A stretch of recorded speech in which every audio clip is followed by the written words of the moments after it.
were reflecting on few realities concerning Christian life and our walk with God, and one of which we have said that true salvation should always result in a new way of life. पिछले दिनों में जब हम वचन से कई बातें सीख रहे थे मसीह जीवन की सच्चाइयों को लेकर, उनमें से एक बात हमने सीखा था कि जब किसी का उद्धार सही मायने में उसके जीवन में होता है, उसका जीवन में परिवर्तन देखने के लिए मिलता है. And true salvation will not only help us to see ourselves as beneficiaries of God, being benefited to be forgiven of our sins, but it also makes us realize that we are entering into a partnering relationship with God. जब उद्धार को सही मायने में हम समझते हैं, हम उसमें अपने आप को दो तरीके से देखने लगते हैं. एक, प्रभु यीशु मसीह से आशीष पाने वाले लाभार्थी के रूप में, जो उनकी क्षमा को हम अपने जीवन में प्राप्त करते हैं, और दूसरी पहलू जो है, हम परमेश्वर के साथ एक ऐसे संबंध में जो कि साझेदारी के संबंध में हम जुड़ जाते हैं. And the aspect of partnership with God is something that we see right from the beginning of the Word of God. In the creation story, in the very first chapter, God created us to be His image bearers, and He entrusted us to be partners, to be co-workers with Him to take care of this beautiful creation. और ये जो परमेश्वर के साथ साझेदारी है, ये आरंभ से हम देखते हैं. उत्पत्ति में जब परमेश्वर ने सृजन किया सृष्टि को, मनुष्य को अपने स्वरूप में, अपने समानता में सृजने के बाद उसे एक जिम्मेवारी सौंपता है, परमेश्वर से साथ मिलकर इस पृथ्वी के ऊपर उसकी देखभाल करने की. And one of the aspects of being in partnership with God is being into the role of peacemaking. और परमेश्वर के साथ साझेदारी में होने का एक पहलू उसमें ये है कि हम मेल मिलाप कराने वाले या मेल कराने वाले लोग की भूमिका हमें निभाना है.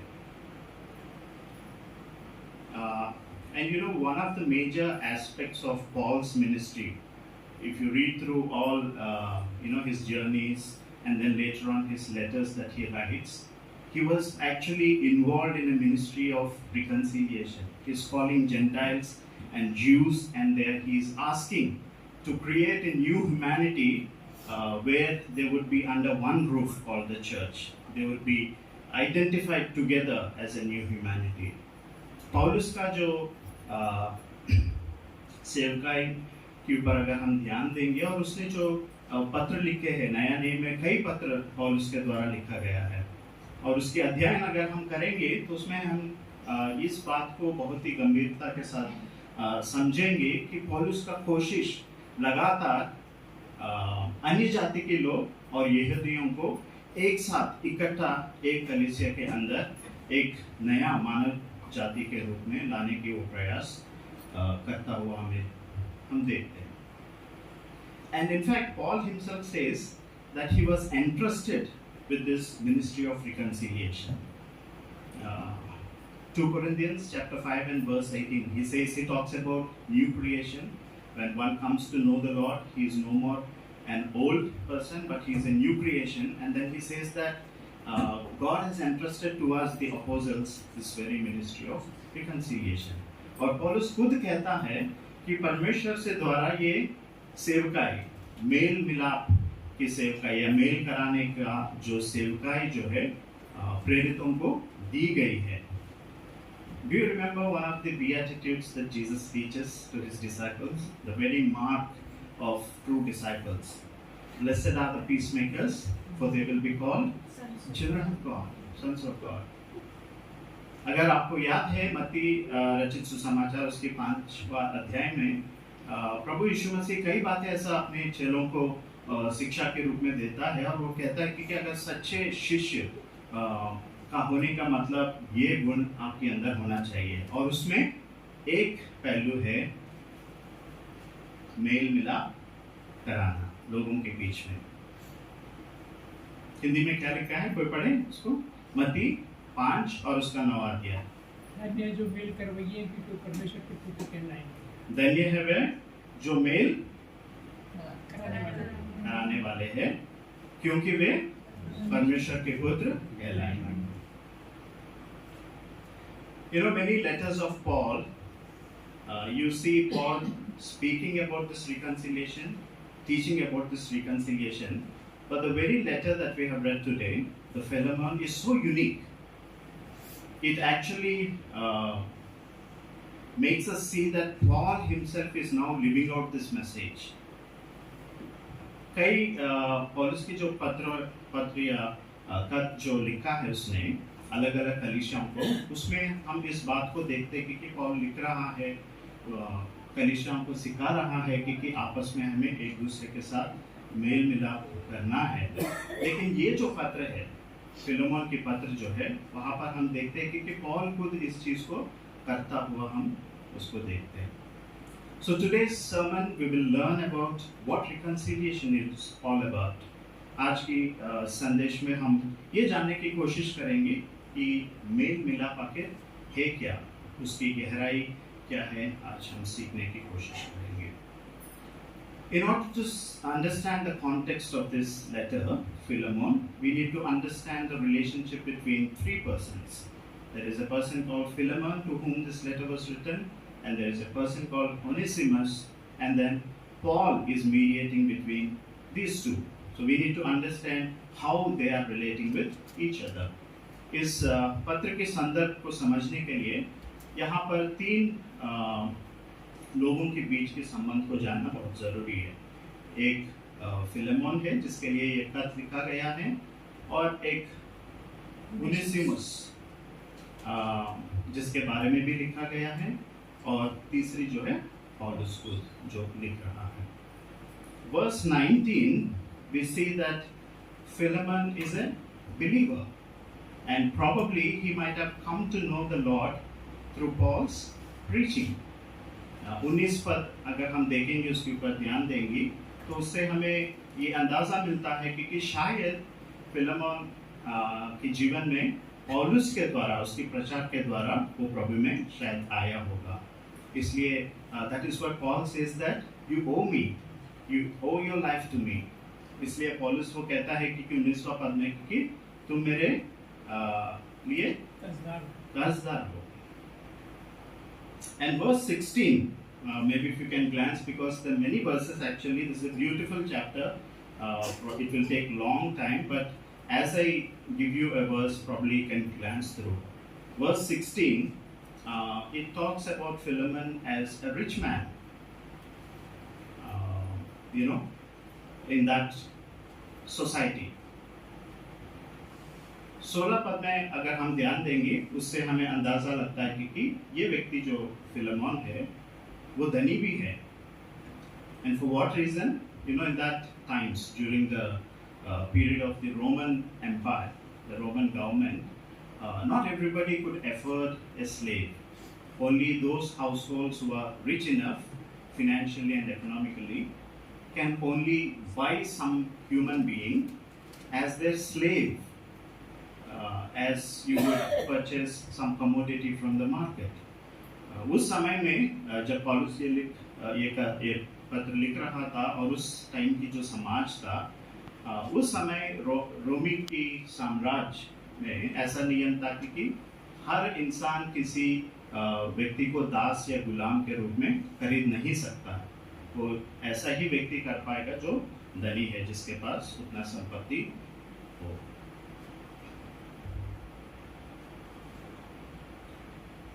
And verse 2 also says that Philemon is a leader of the church there.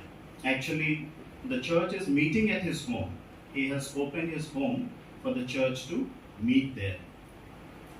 तो दूसरी पद में भी हम देखते हैं कि फिलेमन जो है वो कलीसिया का नेतृत्व कर रहा है, और उसका खुद का घर को उसने खोल दिया, कलीसिया वहाँ पे एकत्रित हो सके।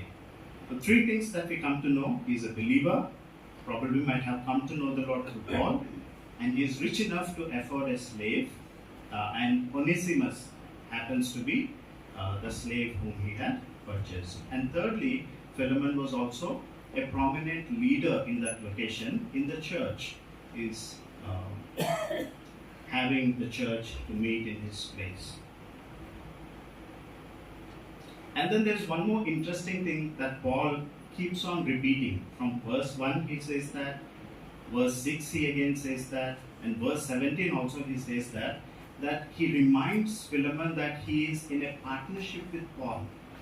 He is in a partnership with Paul in the ministry of God. एक और गंभीर चीज हम देखते हैं, चाहे वो पहला पद हो, 6वां या 17 पद में लिखता है पौलुस की, उसको याद दिलाते हुए कि वो पौलुस के साथ एक साझेदारी में है परमेश्वर की सेवका के मामले में. And let's try to understand who this person is, Onesimus, who happens to be a slave who was bought by Philemon. Verse 16 says that Onesimus relates with Philemon as a slave. They share a slave and master relationship. Onesimus के बारे में अगर हम देखें तो 16 पद में हम देखते हैं कि उसका और फिलेमन का रिश्ता इस प्रकार की है कि फिलेमन उसका मालिक है और ओनेसिमस उसका गुलाम है, दास है. उसका खुद का कोई हक नहीं है, वो खरीदा गया है. किसी सामान को बाजार से जैसा खरीदते हैं तो उसको फिलेमन ने खरीद लिया है. वो केवल एक नौकर के रूप में नहीं, एक गुलाम के रूप में है जो अपने उसका खुद का कोई हक नहीं है. In verse 11 we see that the very name Onesimus actually means useful. The meaning of his name is useful. But he happened to run away from his master Philemon, and therefore he became useless to him. 11 पद में हम देखते हैं जिस प्रकार पौलुस लिख रहा है ओनेसिमस के बारे में. वहां पे वो कहता है कि वो पहले तुम्हारे लिए किसी काम का नहीं था, लेकिन अब वो सच में उपयोगी है. ओनेसिमस का नाम का मतलब है उपयोगी. और फिलोमेन ने जब ओनेसिमस को खरीद लिया था, जब वो उसके लिए किसी काम का नहीं था. क्यों, किस कारण? क्योंकि उसको वो धोखा देकर भाग गया उससे. और शायद ये भी हो सकता है कि उसने कुछ नुकसान भी किया हो, कुछ शायद चोरी करके भी भागने की संभावना है. He was useless to Philemon, though his name was meaning useful, because he ran away from him, and even later on Paul says that he might have caused some harm to him. There was some kind of loss about which Paul is talking. He says that I am willing to pay for you on his behalf. And this Onesimus, when he ran away from Philemon, he happens to meet Paul, and then through Paul he comes to know the Lord. He was saved, and his life began to transform. And Paul witnesses that now he has become so useful to him, so dear to him. And that's why he uses this term, he is useful, he is very dear to me, and he calls him, he is my son. And then he says that he is my very heart. That is the kind of transformation that Paul visibly sees in Onesimus. When he comes to meet Paul, when he hears the gospel, and he responds to the gospel, his life begins to transform. और जब वो भाग गया था उसकी मालिक फिलोमोन से दूर, पौलुस से मुलाकात हुई उसकी, और पौलुस के द्वारा उसने प्रभु यीशु मसीह को अपने जीवन में ग्रहण किया और उसके जीवन में परिवर्तन होने लगा.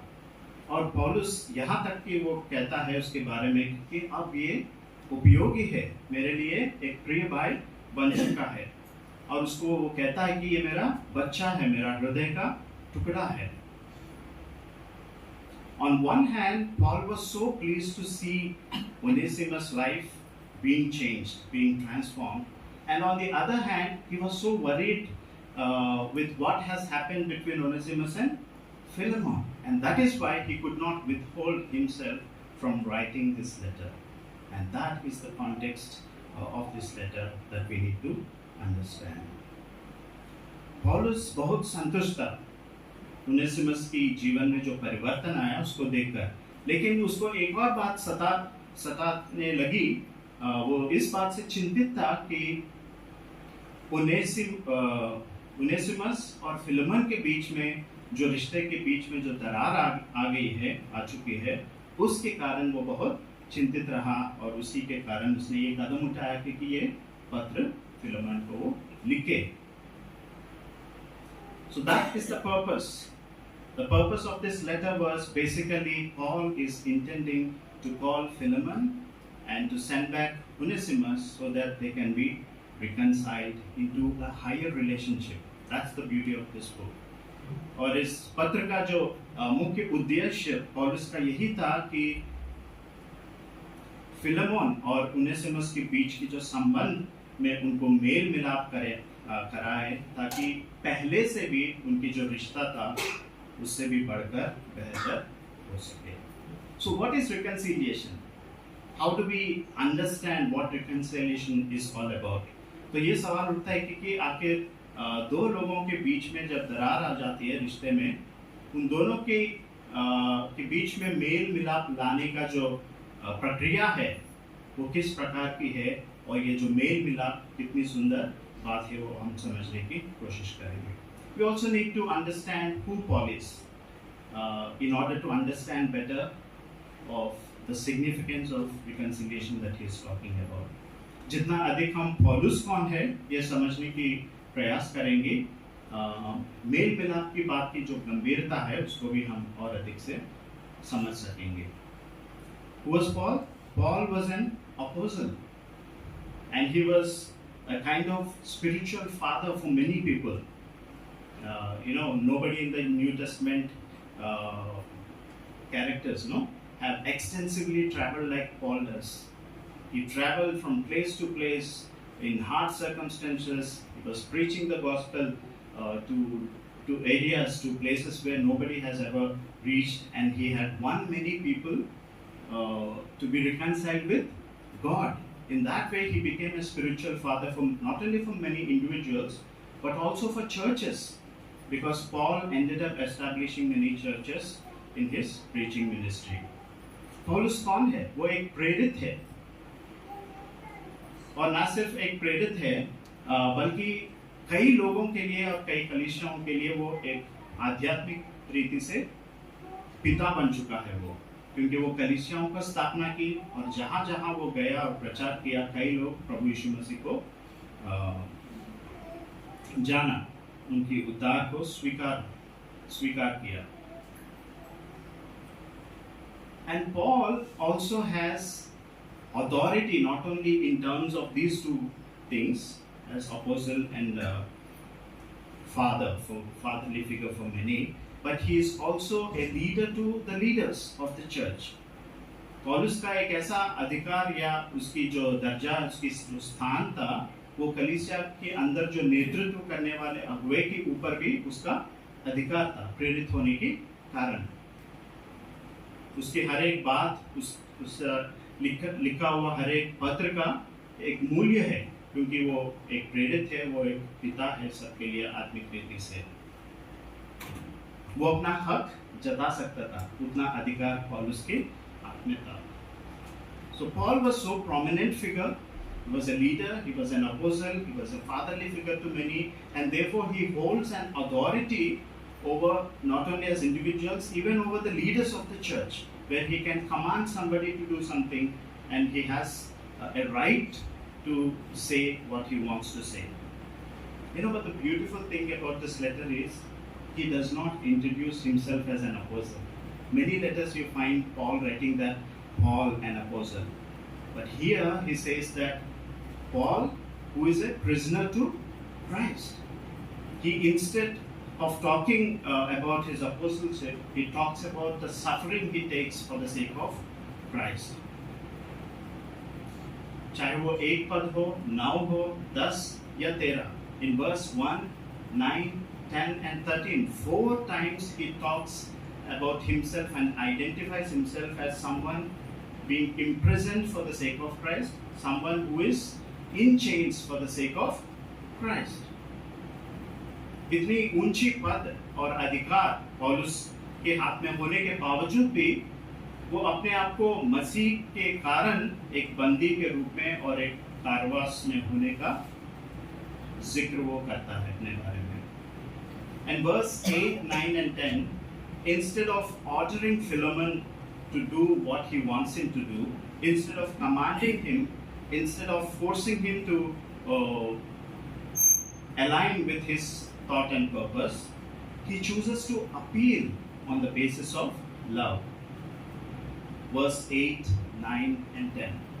पद 8 में हम देखते हैं, 9 में देखते हैं, 10 में देखते हैं, वो आज्ञा दे सकता था फिलेमन को कि मैं उनेसिमुस को वापस भेज रहा हूँ, उसको तुम वापस ले लेना पहले जैसे.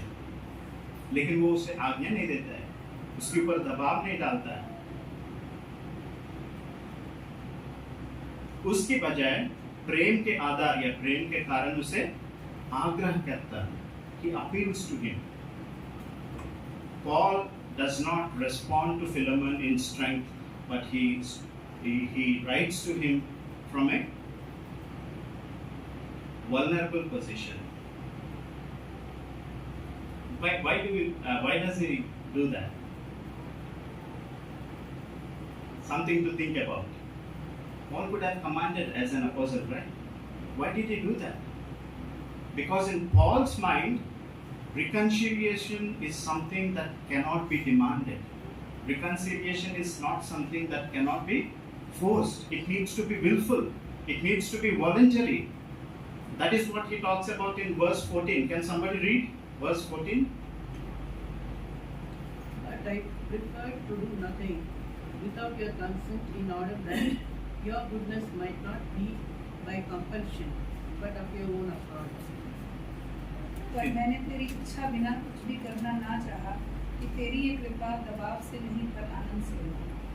And for Paul, reconciliation is a deeper expression of the love and faith that one has in Christ Jesus. It is not something to be done because somebody important in the church has asked him to do, but it should flow out of a deepening relationship of love and faith in Christ.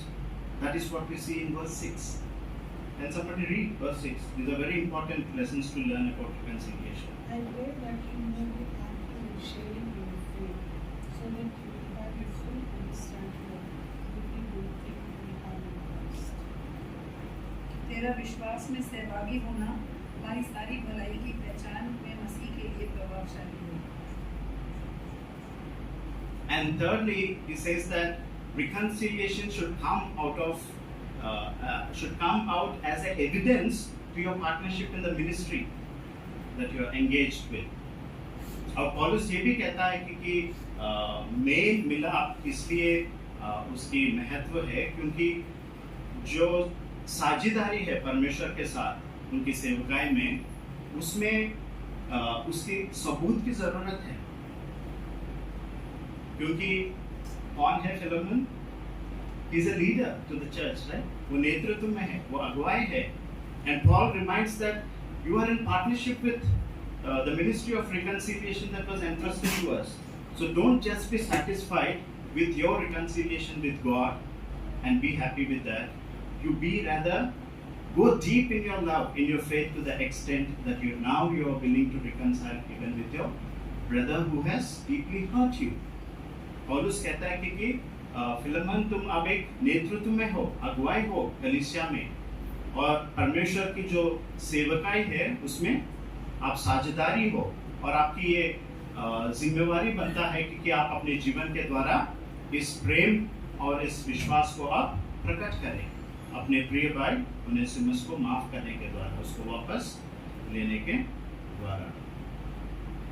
These three areas I would like to repeat. They are very important for us to understand. Reconciliation is not something that should come because of our interest or something like that.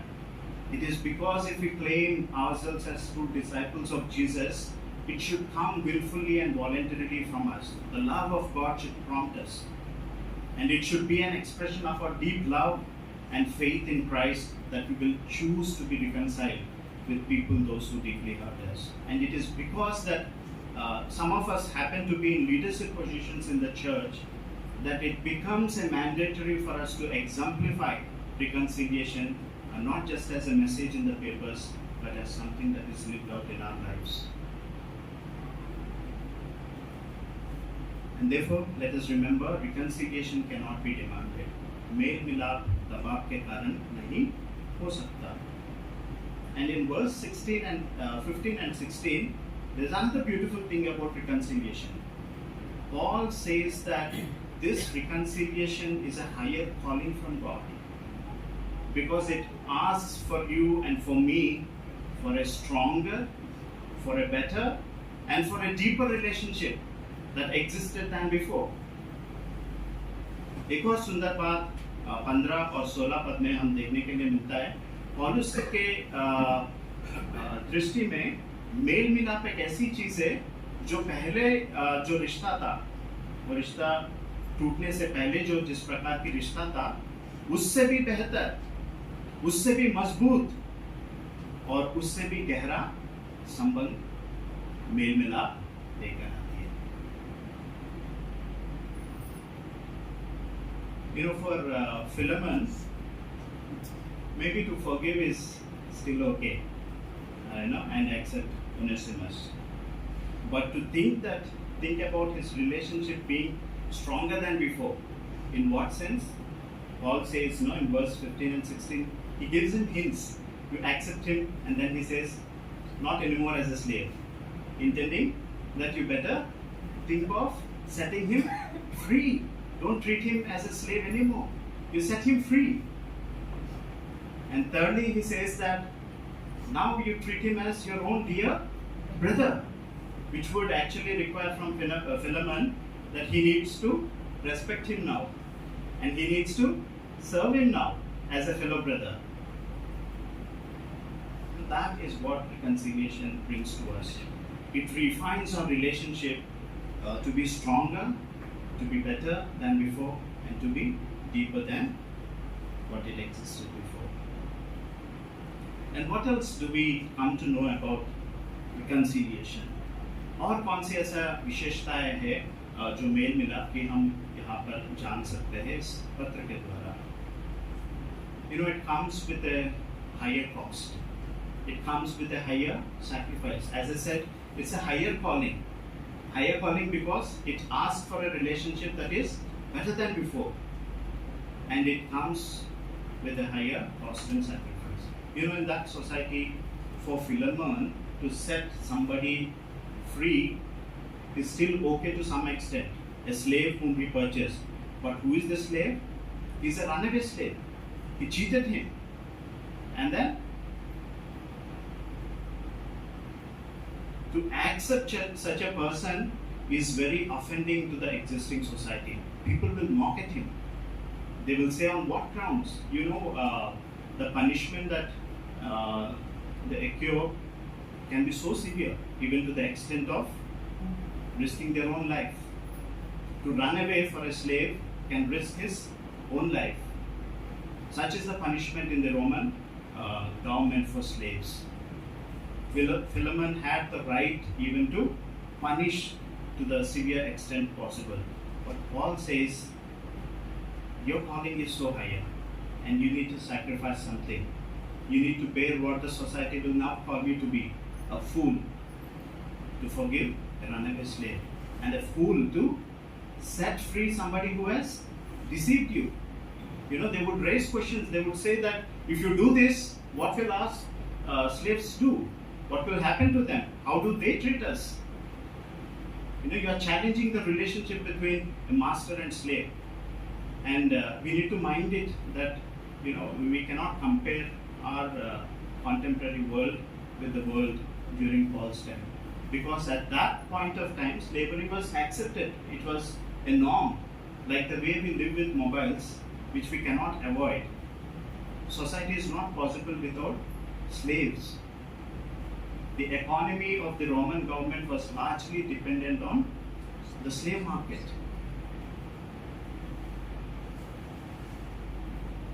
उनके लिए बहुत गंभीर बात है, क्योंकि उस समाज में किसी को गुलाम के रीति में खरीदना वो कोई जुर्म नहीं था। उस समय ऐसा आंदोलन नहीं था कि गुलामी से लोगों को छुटकारे दिलाया। सब मानते थे कि वो ठीक है समाज के लिए, क्योंकि उनकी समाज उसी प्रकार चलता था। और जो रोमी साम्राज्य की जो आर्थिक स्थिति कई हद तक गुलामियों की उसके ऊपर आधारित था। And for Philemon to go against those norms and to say that this fellow who has deceived me and who has run away from me, I'm not only willing to forgive him, I'm going to set him free, and now I make him sit along my side as a fellow brother, willing to love him, willing to respect him, willing to honor him, willing to even wash his feet. A status that the Roman world can never imagine ever to happen. That is the power of the gospel. And Paul knows about it, and that is what he is advocating. He is pleading Philemon to say that this is the depth of love and faith for which you have got. This is the kind of partnership that we are working towards, and we better make it happen in our lives.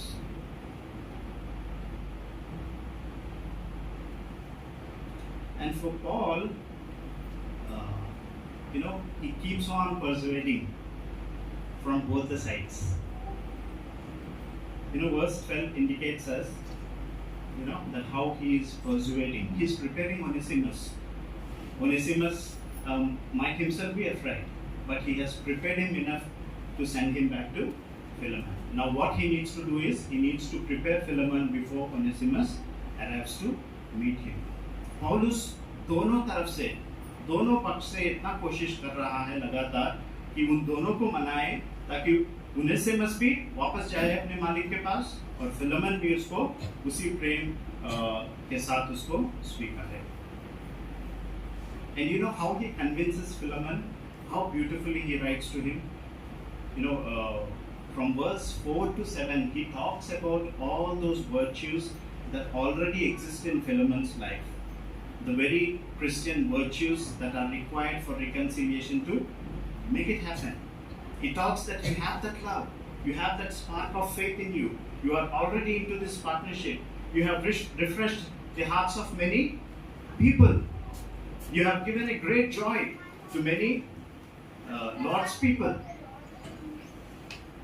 पौलुस कहता है Philemon को, इस प्रकार वो उसको मनाने की कोशिश करता है, ये दिखाते हुए कि फिलेमन के जीवन में ऑलरेडी वो गुण उपलब्ध है जिसके कारण मेल मिलाप हो सकता है. वो कहता है कि तुम्हारे अंदर वो प्रेम है, तुम्हारे अंदर वो विश्वास है, तुम्हारे अंदर वो परमेश्वर के साथ उसकी सेवकाई में साझेदारी है, वो कमिटमेंट नजर आ रहा है. The only thing now you need to do is you need to deepen that love, you need to deepen that faith. और वो कहता है इसको और निखारने की जरूरत है. And you know what he says in verse 20? Can somebody read in verse 20? I do wish, brother, that I may have some benefit from you in the Lord. Refresh my heart in Christ. कि भाई ये आनंद मुझे प्रभु में तेरी ओर से मिले, मसीह में मेरे जी को भरा भरा कर दे. And verse 21 also? Confident of your obedience, I write to know you, knowing that you will do even more than I ask. See how beautiful it is. मैं तेरे आज्ञाकारी होने का भरोसा रखकर तुझे लिखता हूँ और ये जानता हूँ कि जो कुछ मैं कहता हूँ वह उससे कहीं बढ़कर करेगा. Paul is placing a very great confidence in Philemon. He says that I know you will do it, and I know that you will not just do it, but you will do it more than what I am asking for, because he sees those qualities in him already at work, and he says you only have to refine them, deepen them. And if somebody makes such a request, such a plea, it is undeniable, right? Often we demand things by putting people down. We say that, this is what I see in you as wrong. This is a defect in you. You need to change. But in spite, Paul is, adding on to the goodness of Philemon. He's encouraging him and he's placing a greater level of confidence in him, saying that you can do it, I am with you. And then for Paul, reconciliation is a priority. That's why he had a very great sense of accountability, because for him, in his eyes, Philemon is not just an ordinary believer. He's a leader. What he's doing very, very cleverly, Paul is actually opening this personal letter public into the church. If you read at the very first two verses and the last two verses, you will get to know. He includes many people. He brings together many people, saying that, now these are the people who know about this issue. And we are all with you. You can do it. You want to see this thing happening in your life. And he says that you read this letter in the church. This letter is not just addressed to Philemon and his family. He says that even to the church. And Paul is expecting that Philemon will get to read this letter aloud in the church, and he would make himself accountable as a leader to the church, saying that now I not only preach about reconciliation, I am willing to practice it.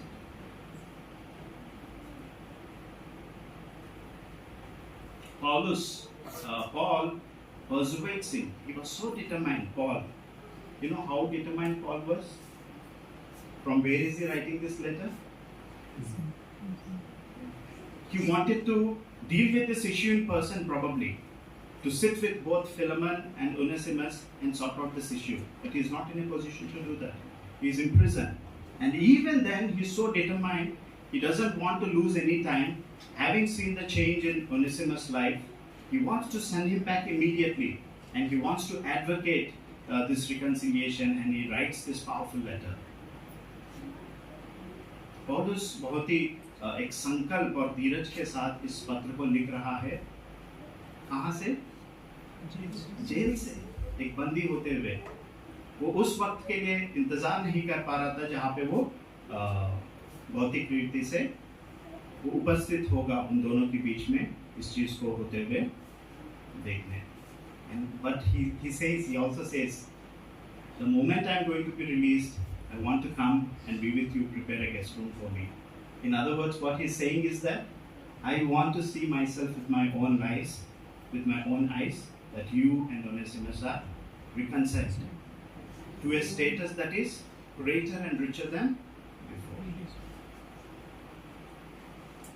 Remember, reconciliation is more than forgiveness. It is more than seeking forgiveness from somebody. Reconciliation is about being restored to a higher degree of relationship. मेल मिलाप किसी को क्षमा करने से या किसी से क्षमा पाने से भी बढ़कर है, बहुत बढ़कर है. किस प्रकार? वो उस प्रकार कि वो पहले से जो रिश्ता था उससे भी बेहतर, मजबूत और गहरी संबंध को बनाने की अपेक्षा करती है.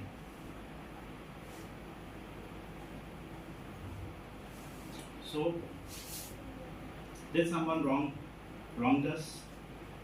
And if so, are we willing to forgive them? Even if it is so hard for us, even if it costs us. अगर किसी ने हमें नुकसान पहुंचाया, क्या हम उन्हें माफ कर सकते हैं, चाहे वो कितना भी कठिन हो और कितना भी कीमत हमें उसके लिए अपनी तरफ से चुकाना पड़े? क्या हम उस संबंध को और बेहतर, मजबूत और गहरा बनाने के लिए तैयार हैं? If we have wronged to someone, are we willing to seek forgiveness?